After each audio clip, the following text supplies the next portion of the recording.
So a good run by Fournette. Now another 1st and 10.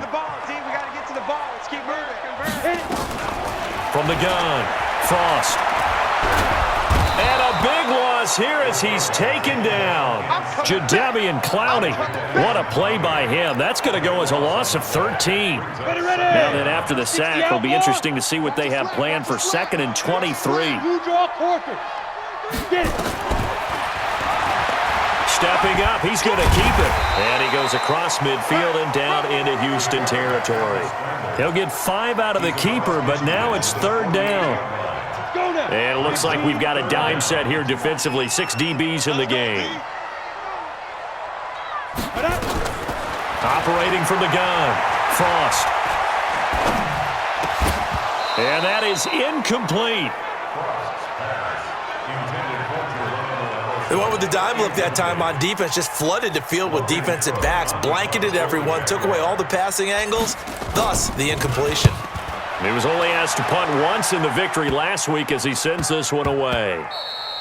Yeah, he was looking for the checkup bounce, didn't get it. That scoots all the way into the end zone now for a touchback. Now we get a peek at the captain of this offense heading back.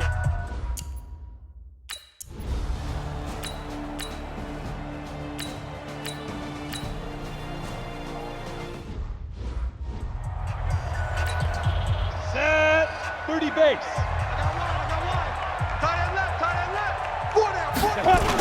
They'll toss it to Fournette. And he'll get 4 here down to the 35-yard line. And 3rd quarter here, you've got the lead. This is where that strong run game can really benefit you. Stayed in bounds and kept the clock going. I like all the points you just made there. And if you throw the football and it's incomplete, now you've stopped the clock and you've helped out the guys on the other side of the ball. So keep it in the hands of those runners. Keep moving it. Keep grinding the clock.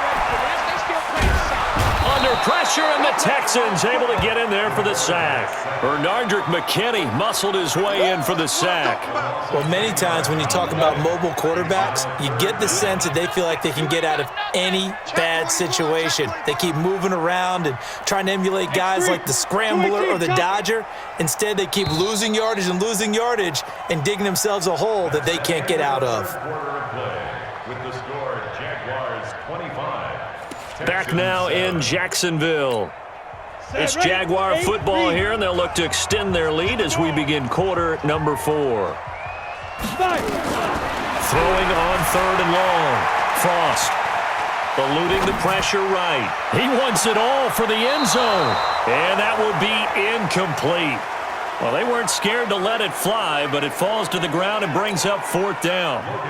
Despite the lead here in the 4th, they're still taking shots. Not content to sit on this lead at all. And to me, it raises the question of what's right in this game nowadays. Do you sit on the ball and run it because you have enough of a lead? Or do you try and extend it because you always feel like the other team can come back? Extend it. Have some fun. The Texans offense now, they get set to head back on the field.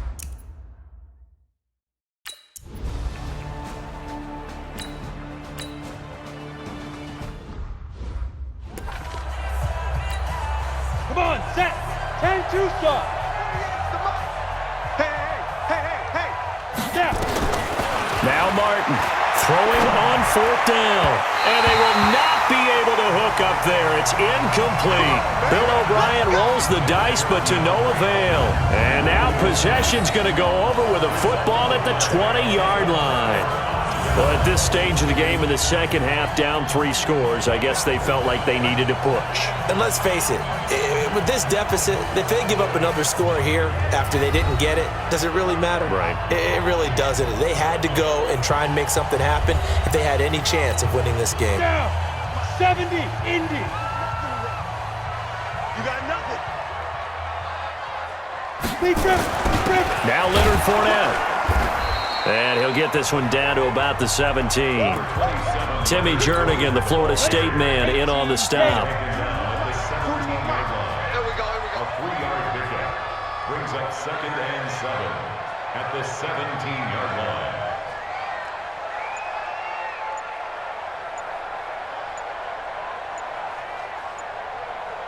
Go. They'll run it again with Fournette. And maybe a measure of revenge there. He's had his way in this one, but this time they get him behind the line. That backs him up 1 yard and brings up third down. The Jaguars on third down. They've had their troubles, just 1 for 6. This is 3rd and 8. Looking to throw. Frost. Flush to his right. And the throw there going to be incomplete.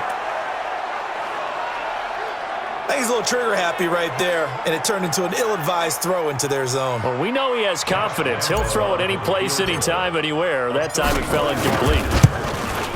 And Lambeau will put this one through, and that will extend their lead even further. So it's 3 more points, and that widens this thing out even further here in the 4th.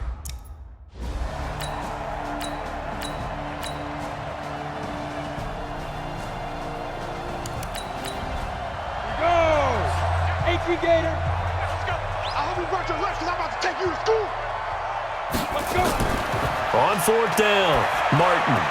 Complete. He finds Bray. That's good for a Texan.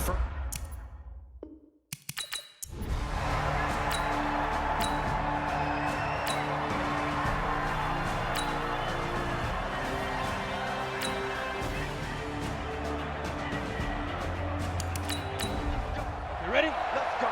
Mike 48, Mike 48. Pick me up. Here we go. Hit it. Martin now throwing on 4th down. That is caught. Hopkins for the Texans touchdown. And there's going to be a stoppage here. The booth wants to take another look at this potential touchdown. Martin's pass complete to number 10. Gano now to add the extra point. Touchdown, Houston.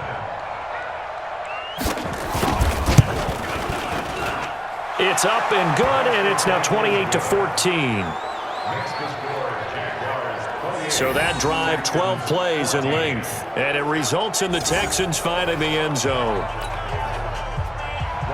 Gano now following the touchdown here to kick it away. This one fielded at the 5. And he'll take this across the 25, couple extra yards up to the 27-yard line. Leonard Fournette making his way back out there. He's been a good workhorse. I know we use the word workhorse a lot, but he's been a good workhorse for him in this one. No doubt about it, and there's nothing wrong with that. That's what you're looking for if you're a back, because that means everything's come together for you. The big guys up front have created space. You've run through it. And you've probably gotten some help even from the wide receivers who want to catch passes as opposed to block, but they're helping out too. Yeah, everyone's pitching in. He's had a good game. And he'll finally be taken down, but he gets inside the Houston 20. A big run by the big man Fournette, 55 yards. He's still rumbling, isn't he? Still looking fresh in this one despite the heavy workload. But you and I both know, well-conditioned, and he did tell us that he thrives on being at his peak late in ball games. A real field flipper there as all of a sudden they've got a first down in the red zone.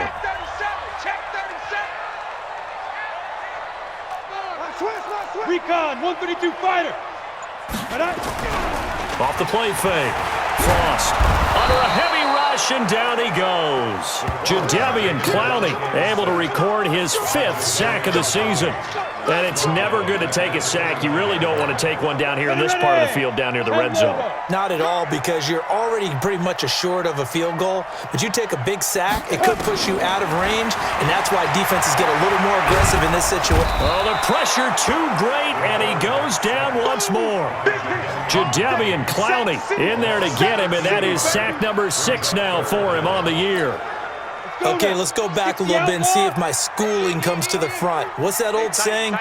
Those who forget the lessons of history are doomed to repeat them. That's the same guy who's gotten back-to-back sacks. I think a double team may be in order. Go. Shoot. Throwing on 3rd and long. Frost. And that will be incomplete.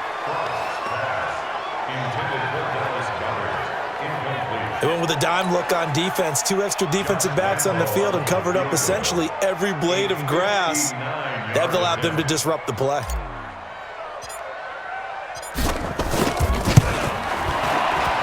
And this one looks good. It is good. Right down the pipe. And that'll push the lead up to 17.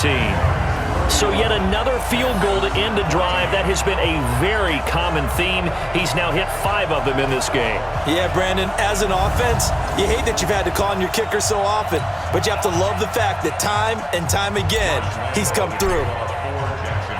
Now after the made field goal, back out Lambeau to kick this one off. And that'll carry over the back line of the end zone for a touchback. Charles, this one not over, certainly, but you set the magic number earlier in this game at 20 points, said that they would need to hold them. 15, run. 15, run. You get tired of seeing me.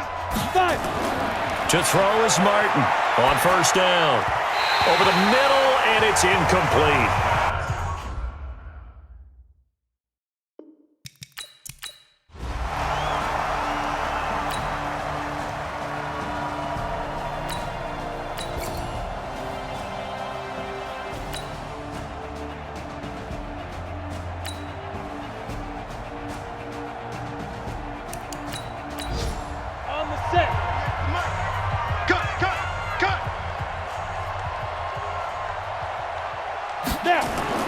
On fourth down, Martin.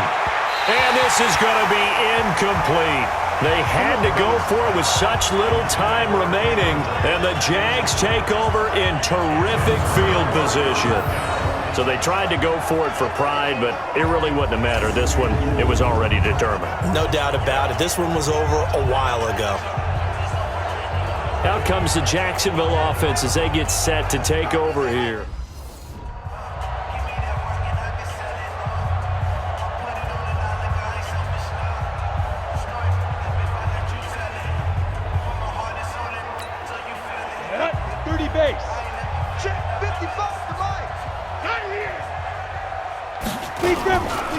Fournette running right.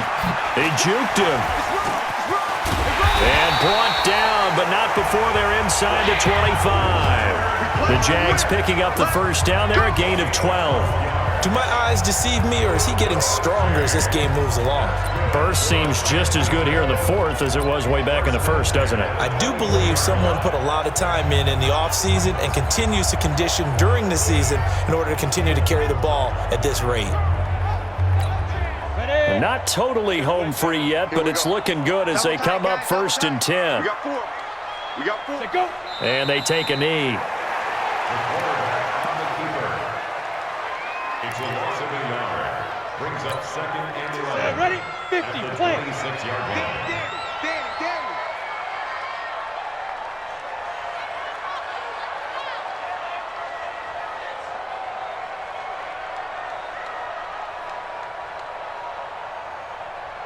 Ready? And they will take a knee here. The quarterback keeps it. A loss of a yard. It's now 3rd and 13.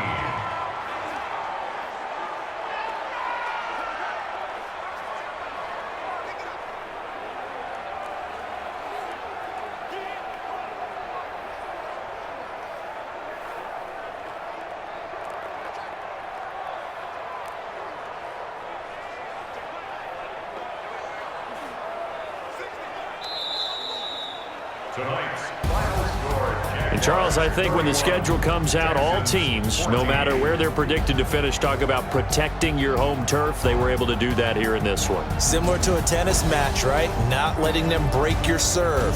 That way you hold on to it. They got it done, and they feel very good about that victory.